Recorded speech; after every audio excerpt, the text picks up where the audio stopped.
प्रधानमंत्री नरेंद्र मोदी ने आज वाराणसी में राष्ट्रीय शिक्षा नीति के कार्यान्वयन पर अखिल भारतीय शिक्षा समागम का उद्घाटन किया। उत्तर प्रदेश की राज्यपाल आनंदीबेन पटेल, उत्तर प्रदेश के मुख्यमंत्री योगी आदित्यनाथ, केंद्रीय मंत्री धर्मेंद्र प्रधान, अन्नपूर्णा देवी, डॉक्टर सुभाष सरकार, डॉक्टर राजकुमार रंजन सिंह, राज्य मंत्री, शिक्षाविद और अन्य हितधारक उपस्थित थे। सभा को संबोधित करते हुए प्रधानमंत्री ने कहा कि अमृत काल के वादों को साकार करने में हमारी शिक्षा प्रणाली और युवा पीढ़ी का एक बड़ा हिस्सा है। उन्होंने महामना मदन मोहन मालवीय को नमन करते हुए समागम के लिए शुभकामनाएं दी।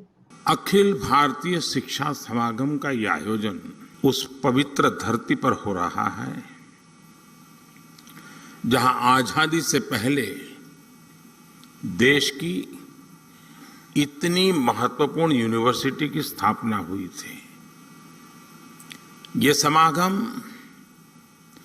आज एक ऐसे समय हो रहा है जब देश अपनी आजादी का अमृत महोत्सव मना रहा है।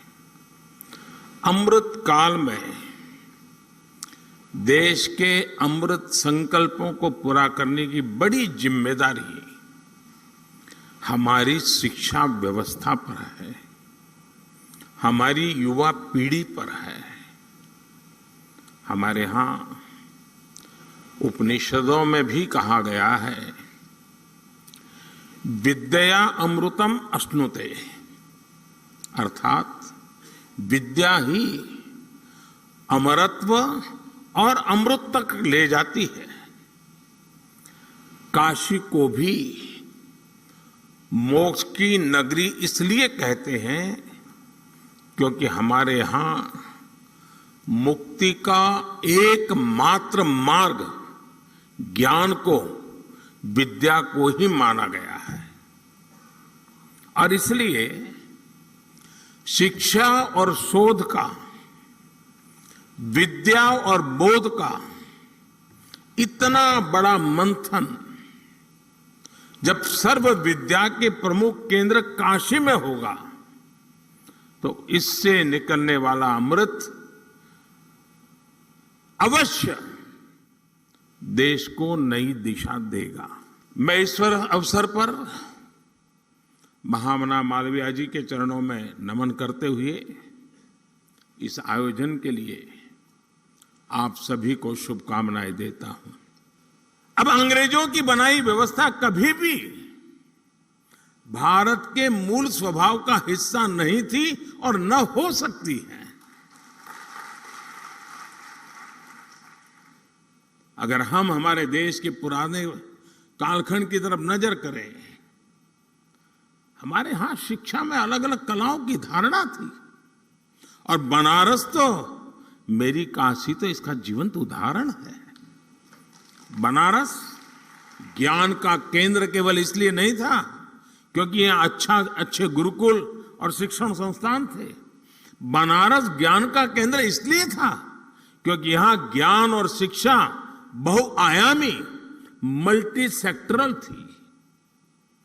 शिक्षा में यही विविधता हमारी शिक्षा व्यवस्था का भी प्रेरणा स्रोत होनी चाहिए।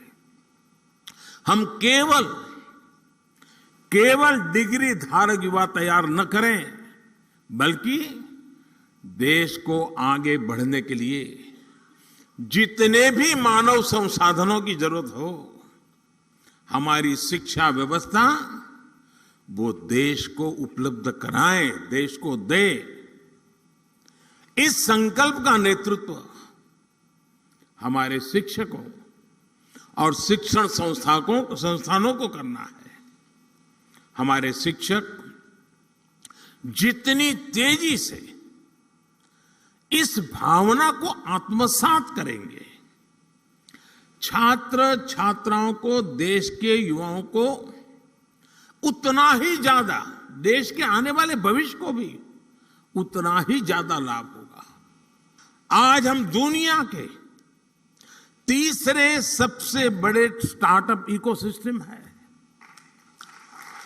स्पेस टेक्नोलॉजी जैसे क्षेत्रों में जहां पहले केवल सरकार ही सब करती थी, वहां अब प्राइवेट प्लेयर्स के जरिए युवाओं के लिए एक नई दुनिया तैयार हो रही है। पूरा अंतरिक्ष उनके बाहुपास में आ रहा है। दोस्तों, साथियों, हम सबको याद रखना होगा कि देश के भविष्य निर्माण का राष्ट्रीय शिक्षा नीति का नेतृत्व आप सब साथियों के हाथ में है। मुझे विश्वास है कि अखिल भारतीय शिक्षा समागम में आपके मंथन से निकला अमृत, आपके सुझाव देश को एक नई दिशा देंगे। जिन नौजवानों के साथ आपका समय बीतता है, उनको वर्तमान के लिए नहीं, आने वाले कल के लिए तैयार करना है। अगर आने वाले कल के लिए तैयार करना है तो आपको आने वाले साल के लिए तैयार होना है। अगर आप आने वाले साल के लिए तैयार होते हैं तो आपकी इंस्टीट्यूट को आने वाले 100 साल के लिए तैयार करना है। तब जाकर के इस काम को प्राप्त कर सकते हैं। और उसी भाव के साथ आप लोग काशी की इस पवित्र धरती पे हैं, मां गंगा के तट पर विराजमान हैं। सांस्कृतिक पूरी परंपरा हमें नई चेतना और प्रेरणा देने वाली परंपरा है। उस परंपरा में से कुछ न कुछ अमृत बिंदु आपके भी नसीब आएंगे, जो अमृत बिंदु लेके जाएंगे। मेरी आपको बहुत बहुत शुभकामनाएं, बहुत बहुत धन्यवाद। 22 वर्षों से प्रकाशित मदर इंडिया पत्रिका, पढ़ते रहें देश दुनिया की खबरों के लिए।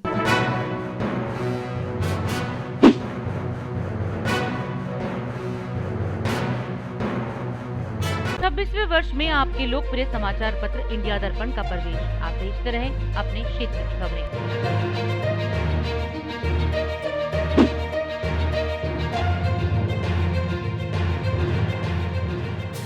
और अधिक खबरों के लिए आप हमारे YouTube चैनल दैनिक इंडिया दर्पण को अभी सब्सक्राइब करें और नोटिफिकेशन के लिए बेल आइकन को प्रेस करना ना भूलें।